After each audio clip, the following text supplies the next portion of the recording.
Eu nasci na fazenda, chamava Caba Vida, no município de São Francisco, perto de Jaraguá.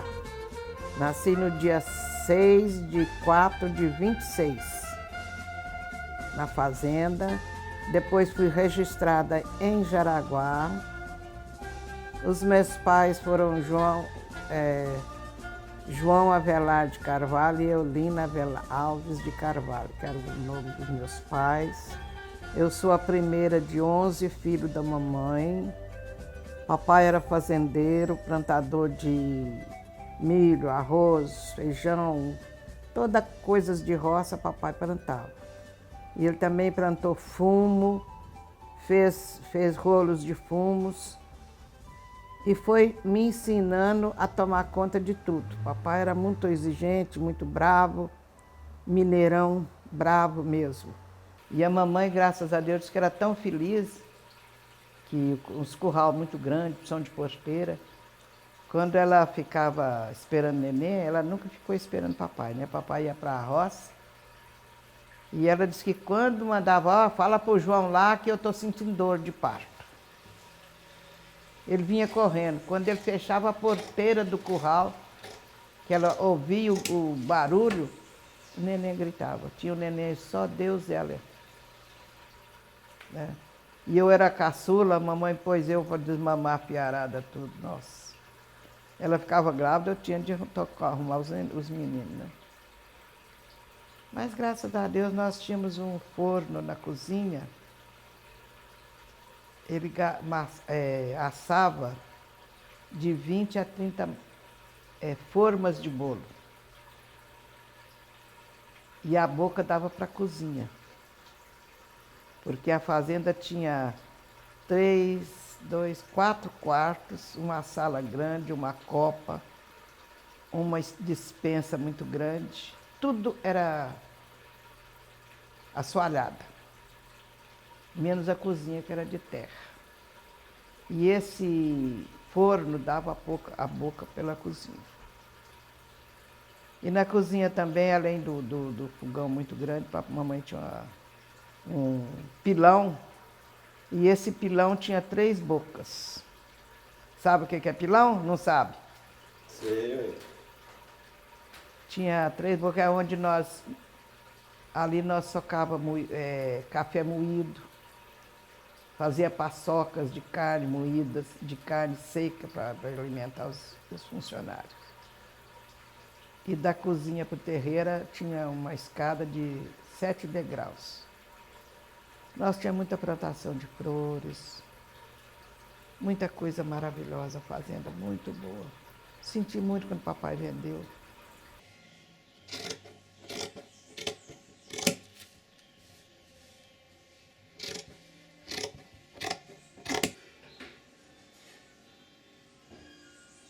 E eu aprendi na roça a plantar toda espécie de mantimento.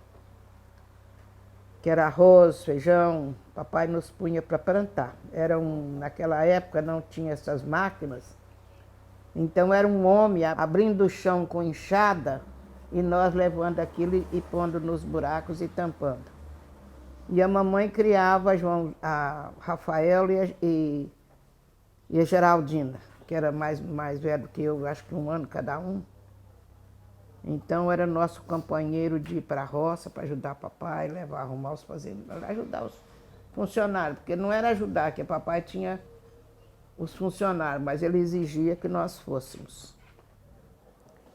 Eu aprendi a cortar arroz, depois que o arroz está no ponto de colher, com cutelo. É um ferro que antigamente chamava cutelo, hoje eu não sei.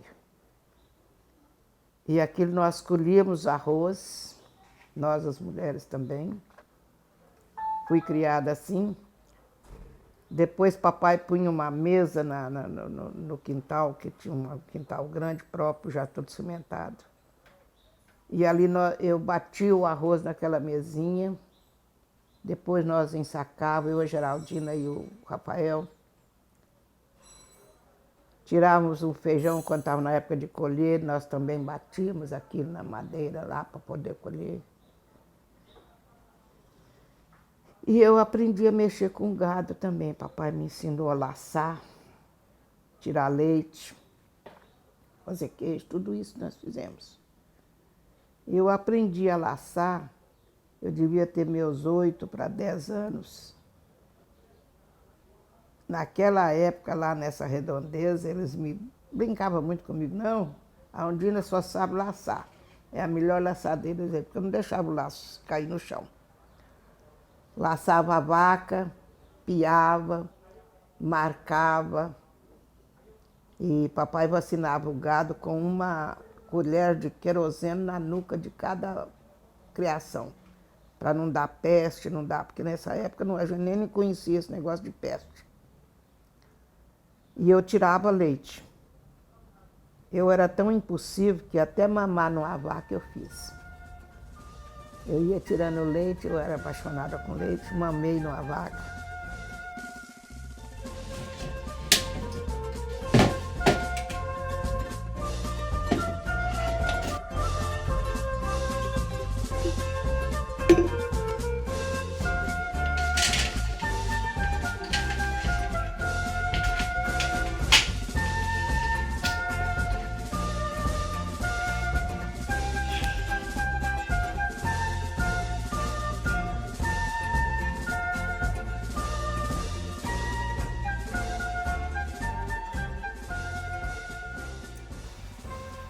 E minha vida de roça, meu filho, eu tenho saudade. Foi muito trabalho, muito mesmo, muito trabalho. Porque eu fazia farinha no mujolo, eu era mocinha. Fazia farinha, ia para as roças colher feijão, colher arroz, peneirar, banar arroz, ensacar, colher milho. Nós fazíamos pamonha quase todo dia para dar para os empregados. E papai tinha plantação muito grande mesmo. Gostava de andar a cavalo, eu montava a cavalo e galopava no campo. Mocinha, né? E os boiadeiros gostavam de ficar olhando a gente. Gostava muito de laçar. Eu era considerada lá uma boa laçadeira de gado. Coisa que a gente não tira retrato, né? Não tem nenhum retrato dessas coisas. De jeito nenhum. Tinha muito cabrito, muito carneiro. Eu, para laçar, não tinha inveja de ninguém, não. Eu laçava mesmo. Mas foi uma criação muito boa, meu filho, porque naquele tempo era só trabalho, somente povo de roça, né? Era trabalho mesmo duro. Você levantava cedo, não tinha negócio de ficar dormindo não, toda a vida não. E nem dormir durante o dia. Mas 8 horas você estava na cama, porque a gente não tinha televisão, não tinha rádio, não tinha nada. Era só serviço. E eu achava muito bom, muito gostoso, de muita luta. E menino sempre é rebelde, né? Nós, meninada, que a mamãe teve também os filhos muito um junto do outro. A mamãe matava capado, e tinha umas latas grandes assim, fritava a carne do capado, aqueles pedação assim, e punha na gordura e punha na partilheira assim, né? Que as latas tudo. O que nós fazíamos? Na hora que ela saía para os quartos, nossa meninada vinha correndo, enfiava a mão naquela gordura, tirava um pedaço de carne e saía correndo. Gente, me lembro disso como se fosse hoje, sabe? Fazendo as artes de criança.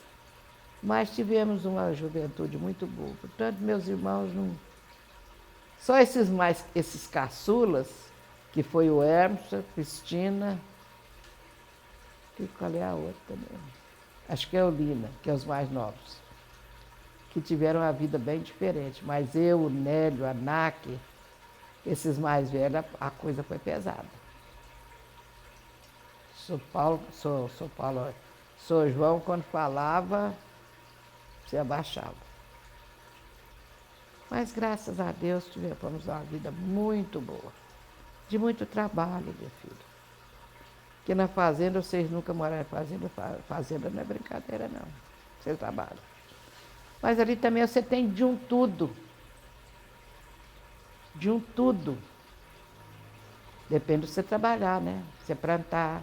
Aí ele vendeu a fazenda lá para esse tio, que era o irmão da vovó, e nós viemos para Goiânia. Eu devia ter meus 14 anos, aí comecei a estudar, já estudava um pouquinho na roça. Comecei a estudar e conheci um professor felicíssimo que ensinava o Morse. O Morse é um trabalho que a gente tem nos Correios, no telégrafo. Antigamente tinha. É um aparelho que vocês batem as letras, num aparelhinho, que aí você bate todas as letras. E eu aprendia isso. Aí fiz um concurso no DASP e passei, no 4º lugar. Aí o diretor dos Correios daqui de Goiânia, na Praça Cívica, me chamou para trabalhar. E eu fui trabalhar no Morse, lá no Correio. O Morse é um aparelho que você recebe os telegramas em riscos e transmite também em risquinhos. É o alfabeto todinho. Eu hoje não sei se ainda sei o alfabeto todinho. A gente recebia telegrama e transmitiam telegramas. E aí eu fiquei. Já fui crescendo ali, trabalhando e ajudando o papai a educar os filhos, que o papai veio para Goiânia.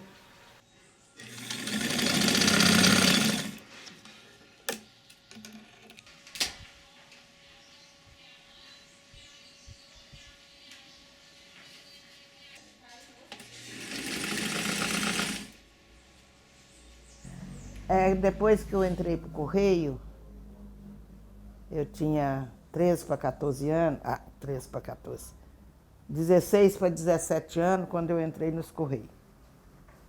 Aí, como eu ganhava meu dinheirinho, era R$100 naquela época, mas era muito dinheiro, né? Nossa! Eu ajudava muito minha mãe, meus irmãos, mas eu gostava de andar muito bem arrumada. Dona Ondina, é Ondina, né? Tem uns retratos aqui, cada um de um jeito. Gostava de andar muito bem arrumada, comprava tudo. E tinha muitas amigas, inclusive tinha umas amigas aí de uma... Hoje nós íamos para a porta ali do grande hotel, ali era a passeata das mulheres, das moças, ficar o tal de vai e vem. Porque naquela época que eu fui crescendo, que eu virei moça mesmo, Goiânia era muito bom. A gente podia passear, ir ao cinema, eu gostava, mas...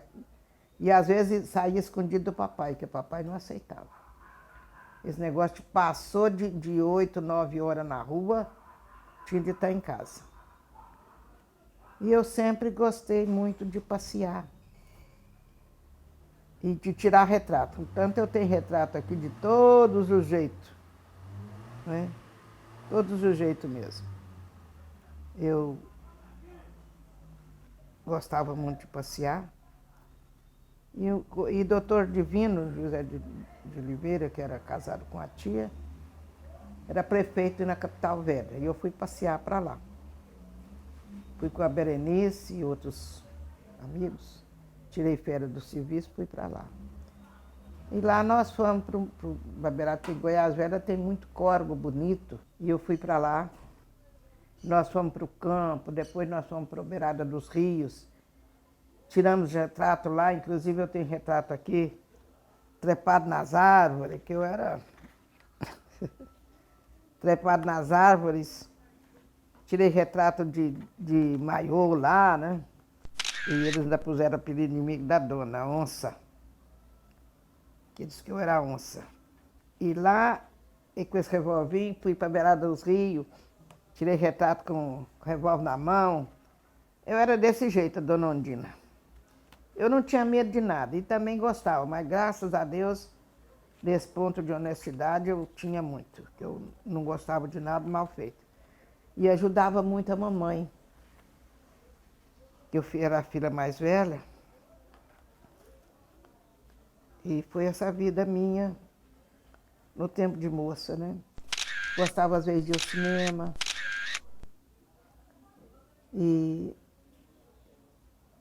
E gostava não gostava de festa. As festas que gostava era ficar nesse vai e vem, andando lá com as amigas. Tinha umas boas amigas, muito boas mesmo. E vinha para casa. Aprendi a costurar, comecei a costurar. Tinha dia que eu falava assim, mamãe sempre falava, minha filha nunca vi. Eu chegava já com um pano do correio e falava assim, amanhã eu vou apresentar, vou de vestido novo. E de noite eu cortava a roupa e fazia o vestido. No outro dia eu ia para o serviço com um vestido novo. E nesse tempo eu tive uma vida mais ou menos que, né, já fui crescendo e trabalhando. E nunca deixei, nunca faltei. Gostava muito do serviço também, dos colegas, com chefes muito bons, eu trabalhando.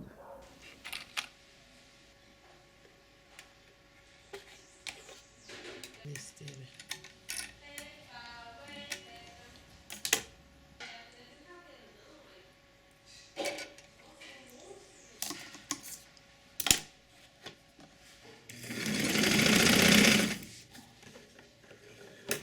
Aí, quando foi, eu já estava com 22 anos, apareceu o São Paulo. Os pais dele vieram de Minas e mudaram para Jaraguá, compraram uma fazenda. E lá o São João mandou que ele viesse para Goiânia estudar. E ele veio e ficou morando no barracão do meu avô. Nesse ano o vovô faleceu e ele ia me buscar, desculpa essa, começou a me buscar de noite no serviço. Que eu tinha uma bicicleta, comprei uma bicicleta e tinha um revolvinho pequenininho assim que andava dentro da minha bolsa, mas nunca usei esse revólver. Porque eu vinha 4 horas do serviço. Porque Goiânia naquela época era uma paz maravilhosa, né? Que não tinha nada, a gente vinha, eu vinha de bicicleta. Mas ele com isso, ele começou a me buscar. E nós fomos enrolando, eu e o Paulo, né? Aí nesse rolo, eu engravidei.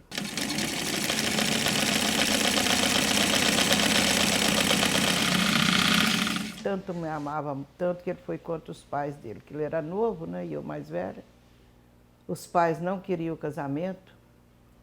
Inclusive tinha um cunhado do meu sogro, aliás, genro do meu sogro, falsificou a assinatura do São João para poder dar autorização para ele, né, para ele casar.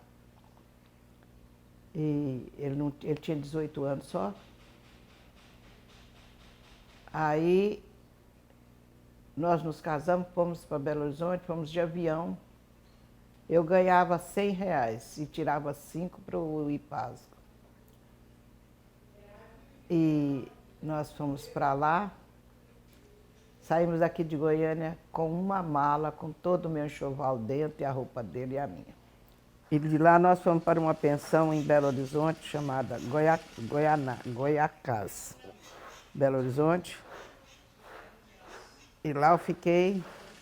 Aí tinha uns amigos do Paulo, uns mineiros aqui de Bom Sucesso, arrumou um barracão para nós morarmos lá na rua Rio de Janeiro, em Belo Horizonte, abaixo do palácio, um quarteirão.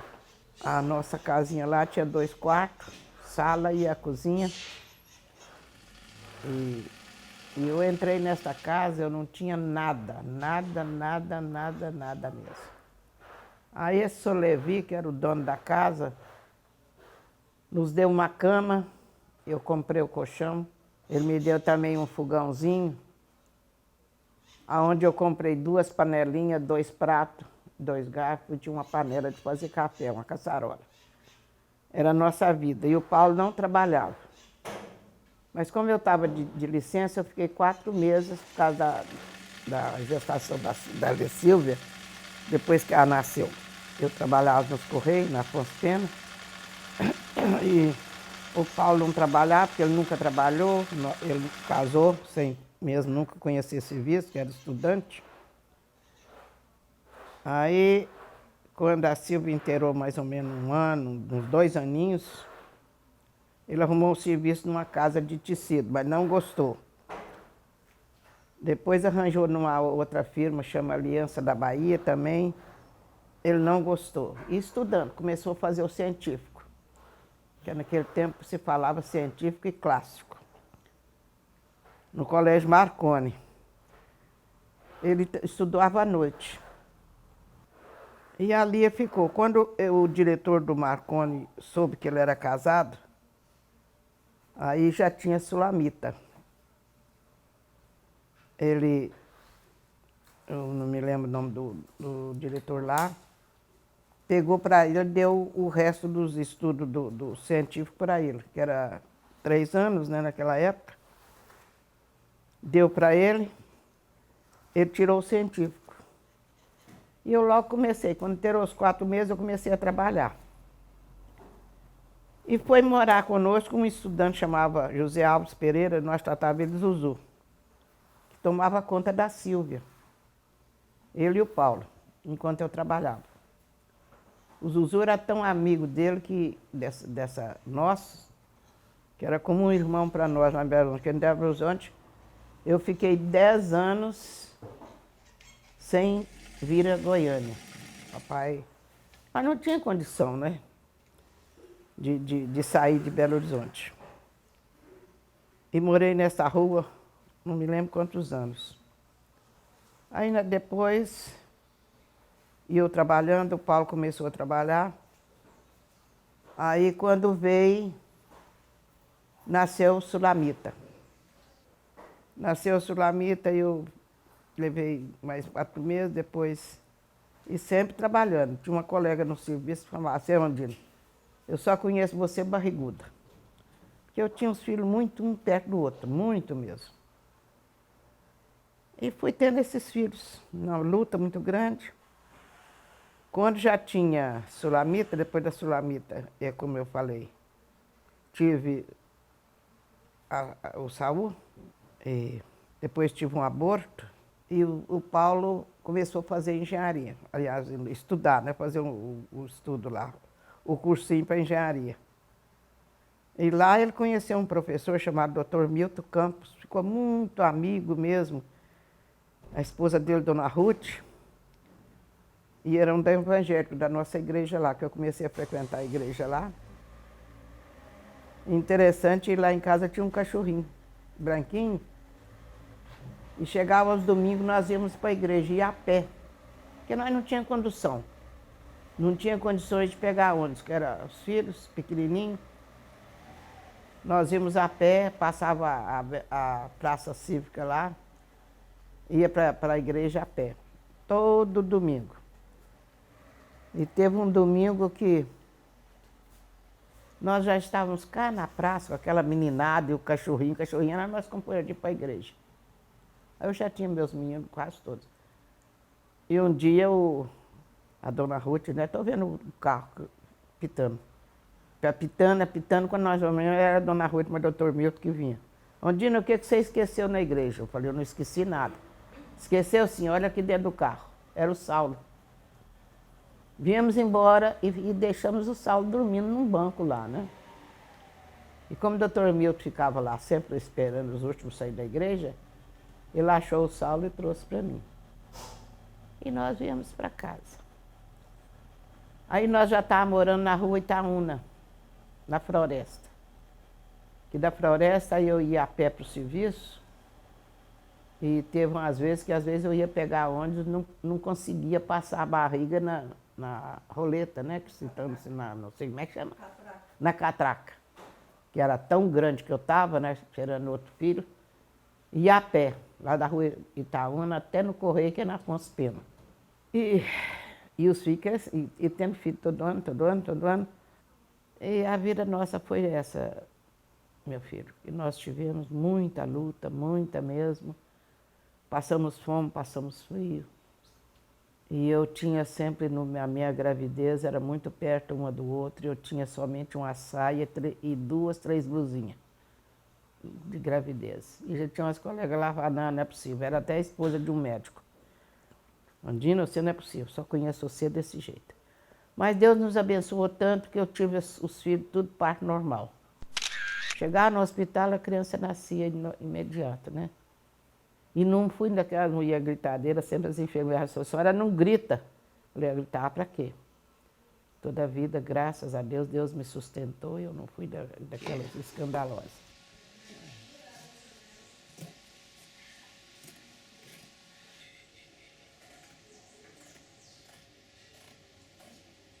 E o Paulo começou a engenharia.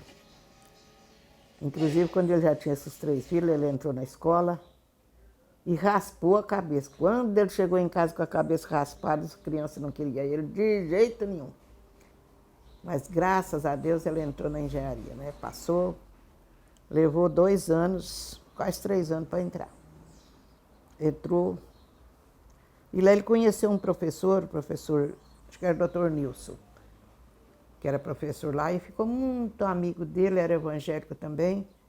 Aí falou, não, eu vou conseguir para você aqui uma bolsa de estudo aqui no colégio, que era a Faculdade Universal do governo lá em Belo Horizonte, e ele conseguiu um jeito dele ganhar um dinheirinho lá. E ele tinha então um dinheirinho que ele ganhava da universidade, para continuar os estudos. E aí meus filhos foram nascendo, eu trabalhando fora, aí ele também começou a trabalhar numa loja de tecido, depois não gostou, foi para um banco. Aí isso foi antes dele entrar na faculdade. Quando ele entrou na faculdade, ele largou porque ele começou a desenhar. Ele tinha uma facilidade muito grande para desenho. E o engenheiro, que era amigo dele, que deu para ele, ficou muito apaixonado, porque gostou demais dele do trabalho. E começou a ajudá-lo. Eu vejo em tudo isso a mão de Deus. Por isso eu digo a vocês que estão nas lutas, nunca desanima, porque a gente luta e vence. E aí nós lutamos, e fui nascendo todo ano. Quando ele formou, nós tínhamos 10 filhos.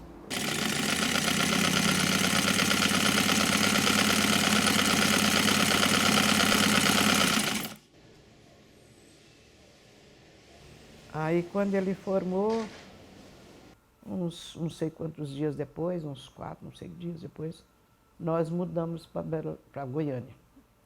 Largamos tudo, viemos também com mala, como diz o outro, mala e cuia. E no caminho que nós pegamos aqueles ônibus, era muito interessante. Que o chofer, sempre quando nós parávamos nas paradas da estrada, o chofer virava e falava assim, só já contou quantos filhos está aí, se já entraram todo mundo? Que era tudo pequenininho, né? Estava a Sheila no braço. Aí nós chegamos aqui, papai nos pôs no barracão, porque nós não tínhamos condição, né, de estar entrado numa casa ainda. Ele tinha formado, e lá ele conheceu engenheiros, porque um engenheiro da CEL, aliás, da Estrada de Ferro, daqui. Aí ele veio já como empregado da Estrada de Ferro, né, como engenheiro. E aí nós fomos para esse barracão do papai. Lá nós dormíamos nos colchões, no chão, até que nós conseguimos uma casa lá na rua, na Vila Nova. Conseguimos essa casa lá. Fomos para lá e aí foi melhorando, né? Deus foi abrindo as portas para o Paulo. Ele como engenheiro da Estrada de Ferro, ele foi para o Dergo, que era, né, daqui de Goiânia. Começou a trabalhar no Dergo, fazendo construções, e andava para o interior tudo, mas sempre muito honesto, graças a Deus. Nunca, graças a Deus, ele pegou um tostão dessas firmas. E fez aqui em Goiás, eu não me lembro onde, mas tem várias pontes que ele fez. E depois ele foi também, a firma mandou para Caldas Novas para fazer o CTC. Era o começo de Caldas Novas, o CTC foi levantado, né? Aí ele levava nós, punha nós lá num barraco lá, e ele, né, ajudou a construir ali o CTC. Do CTC ele fez mais uns 2 hotéis lá, que eu não me recordo o nome, e nós ficávamos também num barraco lá, né? Nós vivemos essa vida toda lá em Caldas Novas. Caldas Novas era pequenininho.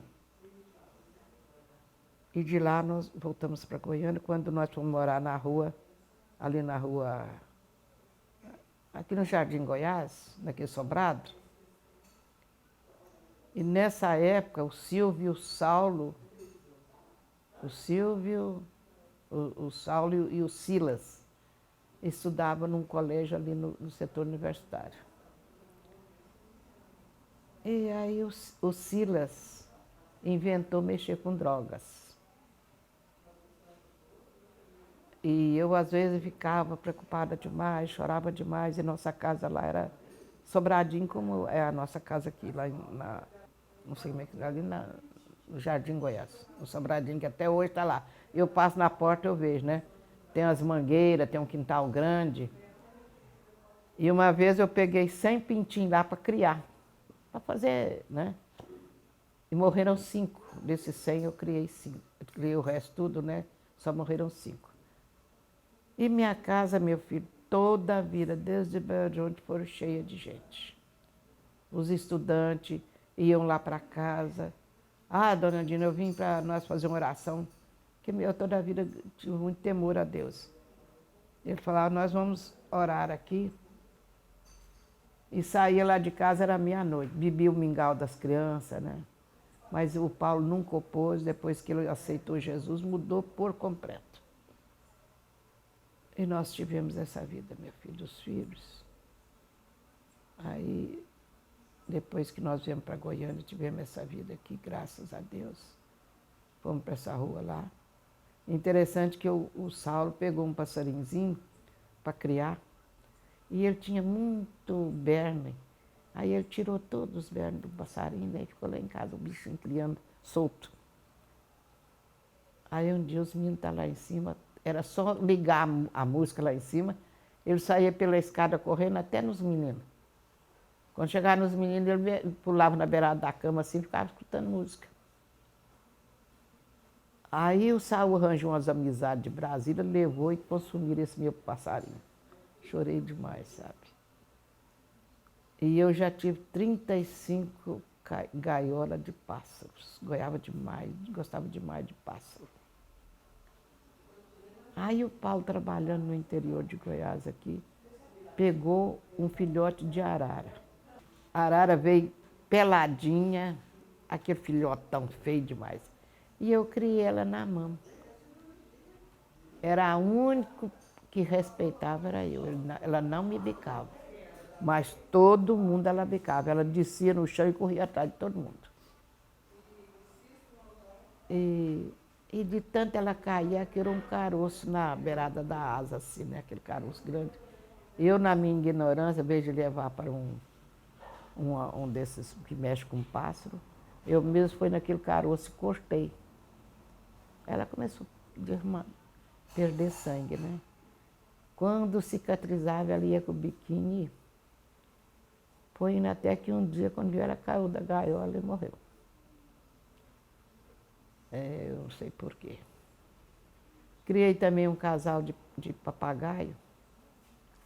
E em casa sempre foi cheio de culto, ela é, né, evangélica. E cantava muito aquilo, abre a porta do teu coração. E o louro, de vez em quando, lá no tanque, está lá cantando. Abre a porta do teu coração. Era o louro. O louro era o macho. Aí a fêmea morreu, ficou só o louro. E um dia ele caiu duro, o veterinário foi do coração, mas também velhinhos já, né? Que eu toda a vida gostei muito de pássaro, muito mesmo. E aqui em Goiânia, tinha um senhor aí, Deus é tão maravilhoso que antes de nós virmos para essa rua,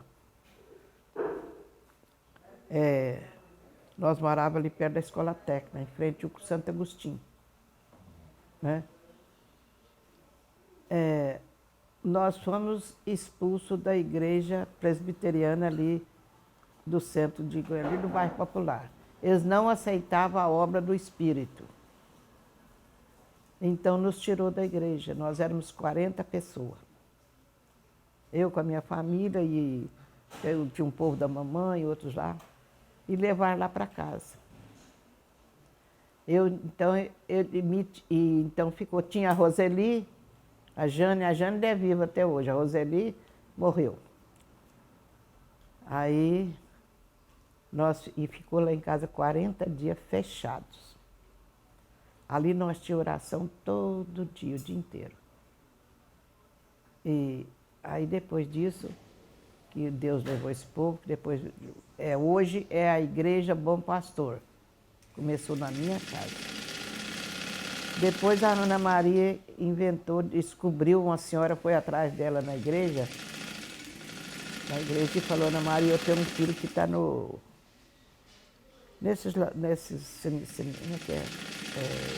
hospital de doido, eu quero que você vá lá.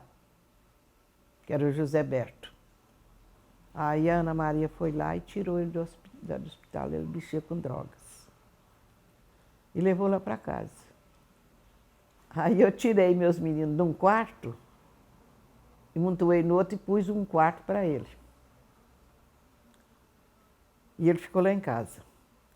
E foram orando. Com um mês ele abandonou as drogas. Foi recuperado, né? Aí começou a igreja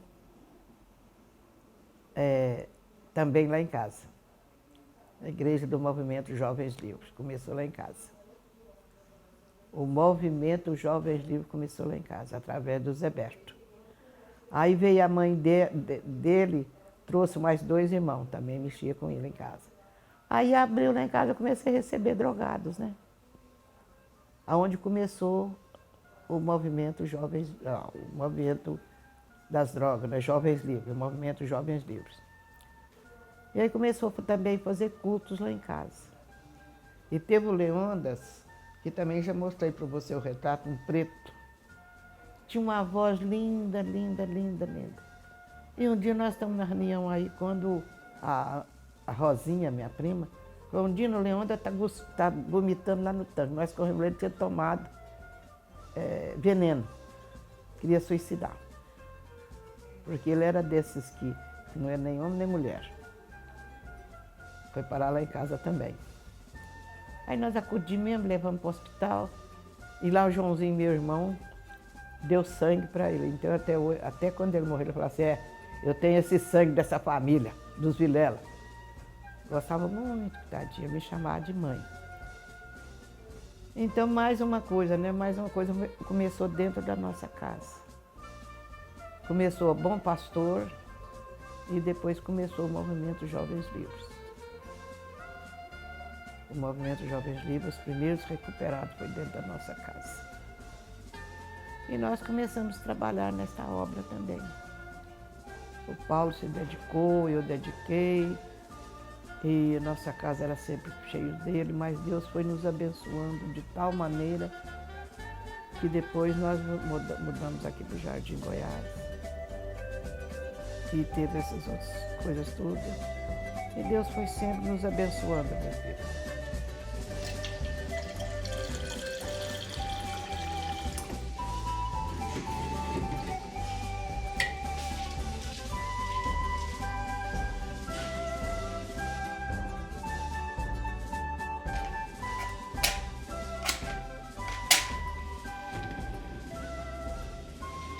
E isso foi nossa vida. Mas os filhos sempre conosco. Nunca nos abandonaram, graças a Deus. Ele, principalmente ele, porque eu nunca fui de ficar corrigindo muito filho. Agora ele não. Ele toda a vida corrigiu muitos, os filhinhos, e criou, graças a Deus, os filhos muito bem. E os netos foram nascendo, né? Cada neto mais bonito do que os outros. Agora, os que mais ficaram conosco mesmo presos foi aqui, o Gabriel e a Bárbara. E depois de 12 anos, a mãe dela arrumou a Marina. O Gabriel também arranjou uma filhinha. Aí depois a esposa dele, a mulher dele, foi embora para os Estados Unidos e a menina foi criada com a Bárbara mais a Valéria. Hoje é a Gabriela. E a menina muito boa, muito carinhosa. E são os netos que mais ficaram presos, né, conosco, para mim. Por exemplo, a Valéria, que é minha nora, para mim é uma verdadeira filha. É uma pessoa que nós se damos muito bem, graças a Deus. E é uma coisa que é interessante, que na educação dos filhos, nós educamos os filhos assim, nos respeitar e tomar bênção todos os dias. E nos tratar de senhor e senhora. Nunca foi como na criação de hoje, né? Que, se a gente fala para uma pessoa, a senhora... Não, a senhora está no céu. Não sabe respeitar os pais. Mas graças a Deus, nossos filhos, toda a vida nos respeitou muito nesse ponto. Toda a vida tem o Cid, que é esse que mora aqui pertinho. Ele todo dia bença para lá, bença para cá, vai para o serviço, volta, passa aqui, está na benção. O Saulo, muito carinhoso. Silvio. Os que moram em Goiânia, graças a Deus, têm me dado muita atenção. Então, eu não tenho nada que reclamar desses últimos tempos, depois que os filhos casaram. Mesmo casados, eles não nos abandonaram. Sempre conosco. E os filhos deles, os meus netos, estão aí. Eu já tenho mais de 20 netos. Tenho uma turma de bisneto também. Estou com um bisneto vai fazer 22 anos agora. Se Deus permitir, eu vou ver tataraneto, né? Porque eu estou com 90 anos, não sei o que Deus quer. Mas eu digo mesmo para quem quer ouvir que nossa família é muito abençoada. Muito mesmo. Deus tem olhado, tem cuidado, cuidou dos filhos, cuidado das noras, dos netos. E eu falo sempre, eu lembro muito da minha mãe. Que ela sempre falava assim, a minha família é a família mais bonita que tem. E é a mesma coisa que eu falo. Meus filhos, meus netos, meus bisnetos que já estão aí, são o povo mais bonito que eu tenho. Porque meu esposo, para mim, é um príncipe. É o homem mais bonito que existe. E hoje mesmo, eu olhando os retratos dele, que coisa mais linda. E assim foram nossa vida, né? Graças a Deus, um esposo 100%. Uns filhos também muito amorosos, muito 100%, meus netos. E os netos têm já também as esposas, que graças a Deus eu orgulho por tudo. Deus tem abençoado muito nossa família. Como eu hoje estava conversando com a filha mais velha, que teve aqui, a Silvia, nossa família é muito abençoada. Mesmo com todos os erros que tem, são muito abençoados. Que todos temem a Deus, buscam a Deus e sabem que nós sem Jesus não somos nada. Né? Essa é a nossa vida. A vida de uma família grande, porque a minha família é muito grande. Como eu tenho, né, os 11 filhos, criei 5 dos outros. E esses que eu criei, todos me chamam de vó, têm muito respeito por mim. Tem uma que foi para a Itália, que é a Marisol. Ela toda semana me liga, conversa comigo.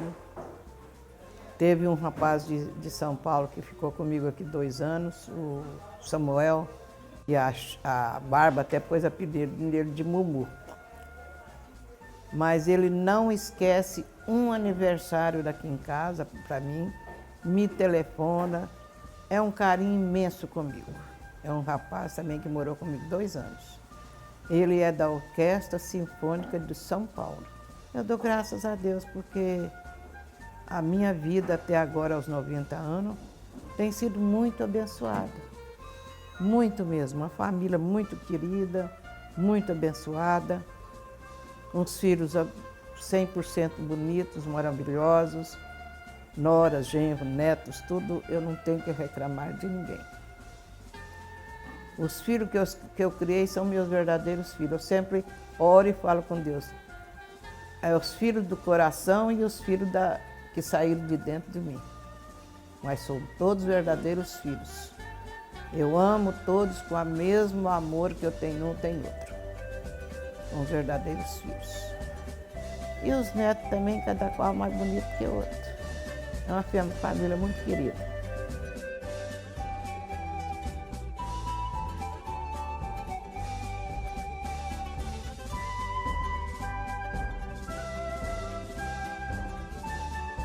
O Alzheimer dele, como é uma doença que hoje parece que está aumentando no mundo, né? Ele como engenheiro, porque ele quando formou, a engenharia era feita no lápis, as plantas era feita na caneta mesmo, no duro. Ele passava a noite em cima de uma prancheta desenhando as plantas, né? Porque hoje a engenharia, você fala com eu quero uma planta, menos num dia a planta está pronta. Mas ele não, foi feito assim. Gostava muito de ler, né? Mas de repente ele começou a esquecer as coisas. Foi esquecendo os filhos, já não conhecia mais ninguém. Só a minha pessoa, que é impressionante, né? Que é o amor, mesmo na doença, ele nunca me esqueceu. Agarrado demais comigo, mesmo na doença. Aí ele foi para a cama. Aí ele não dava conta de mais nada, nem banho, né? Às vezes levantava ele, qualquer coisa voltava para a cama, ficou assim uns anos. Depois foi para a cama mesmo, principalmente os 2 últimos anos, ele não saiu da cama. Ficou mesmo prostrado na cama, não conhecia ninguém, alimentar era com, né? E o Alzheimer não tem cura para o homem, né? Só para Deus. E aí quando ele deu pneumonia, foi quando nós levamos ele para o hospital, ele ficou nesse apartamento.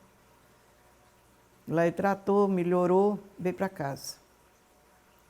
Chegou aqui em casa, dentro de poucos dias, ele tornou a ter a pneumonia, voltamos para o hospital. Aí ele já foi diretamente para a UTI.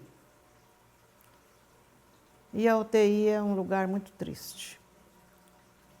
Aí ele ficou na UTI, o hospital muito bom, muito atenciosos, desde o porteiro, que o porteiro ficou tão acostumado comigo que me chamava vozinha, né?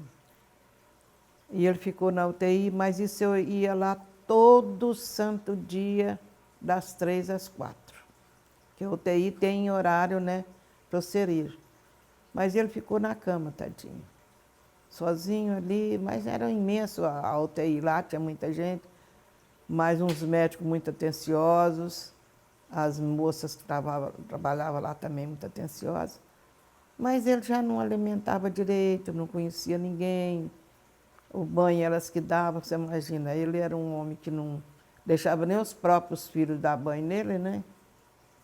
Que depois foi a Barba que me ajudou demais nesses banhos dele quando ele estava em casa. E lá no hospital ele por conta desse povo, né? Ali dava banho nele, arrumava ele, tadinho. Mas ele não conversava, não via ninguém, sempre com os olhinhos fechados. E lá ele ficou 45 dias desse jeito. A pneumonia voltou por as 2 vezes. Depois parou os rins, ele teve que fazer hemodiário. E foi piorando, piorando, piorando, piorando. E não teve mesmo apelo. E ficou 45 dias, né? Nós íamos lá visitar, eu mais a Suzelma, o último dia, nós fomos lá visitá-lo, das 3 às 4. Nós chegamos lá, ele estava com o corpinho já muito machucado, porque esse tempo todo na cama, né, vai ferindo o corpo. E a Suzelma pegou, passou óleo no corpo dele, mas ele não falava nada, nem olhava, nem nada. E nós conversamos com ele, ela abraçou ele, beijou, eu também fiz isso, abracei, beijei. E na hora de sair, nós beijamos ele com os olhinhos fechados, mas na hora de sair, regalou bem os olhos, olhando para nós. Com os olhos bem abertos, né? Nos olhando. E como tinha vencido a hora, nós saímos, despedimos dele e viemos embora. 4 horas. E aí, quando foi 7 horas da noite, eles ligam que Deus tinha levado ele, né? Quer dizer, antes disso, é interessante, porque a gente que é esposa, a gente sempre ora para Deus assim, não leva não, deixa ele. Eu preciso dele. A minha oração é de segurança, né? Mas como somos evangélicos, uma senhora da igreja disse que Deus começou a inquietar o coração dela para que ela conversasse comigo. Ela ligou, eu falei, então vem aqui em casa. Ela veio e falou, ó, Dina, Deus tem uma semana, está inquietando meu coração para falar com você, para liberar o Paulo, que você está prendendo ele. Eu falei, meu Deus. Aí eu orei muito. Aí nesse dia eu liberei ele. Falei com Deus, né? Desde a noite que eu orei muito. Falei, Senhor, o Senhor faça a tua vontade, não a minha. Que a minha vontade é que ele ficasse comigo. Mas como o Senhor está pedindo para liberá-lo, ele está liberado. O Senhor faça a tua vontade. Justamente nesse dia Deus levou ele. Então eu digo a você, meu filho, que tudo nesse mundo nós precisamos depender de Deus. Porque a minha oração em tempo que eu queria é que ele ficasse, né? Mas Deus já tinha preparado ele para levá-lo. E Deus levou ele, e eu sei que ele está com o Pai, que ele está na mão do Senhor. Interessante que no enterro dele, foram muitos engenheiros lá para nos ver, e eu não saí da cabeceira lá do corpinho dele, né? Lá no cemitério. Aí chegou um engenheiro, falou comigo assim, a senhora está vendo esse corpo aí? É um corpo. Mas a senhora estava olhando bem para ele? Eu falei, uai, estou aqui na cabeceira dele. Esse homem, como engenheiro, não tem 10 reais do governo. Ele foi engenheiro de nunca tirar 10 reais do governo. Toda a vida ele foi um homem honesto nesse ponto. Não, o serviço dele, se era esse, tanto é esse tanto. Nunca tirou. Então, meu filho, ele como avô de vocês, foi um homem que deixou um nome de honestidade. Foi um engenheiro muito honesto, portanto, eu dou graças a Deus que qualquer pessoa, engenheiro que fala nele, fala sobre isso mesmo, sobre a honestidade dele. Foi um avô que vocês podem ter esse orgulho de vocês, de quem foi o Paulo. E essa era a nossa vida. Enterrei ele e estou continuando do jeito que eu estou, né? E agora, nesse fim da vida, me aparece esse câncer, né? Depois de 50 anos. Mas estou também nas mãos de Deus, seja feita a vontade de Deus na minha vida.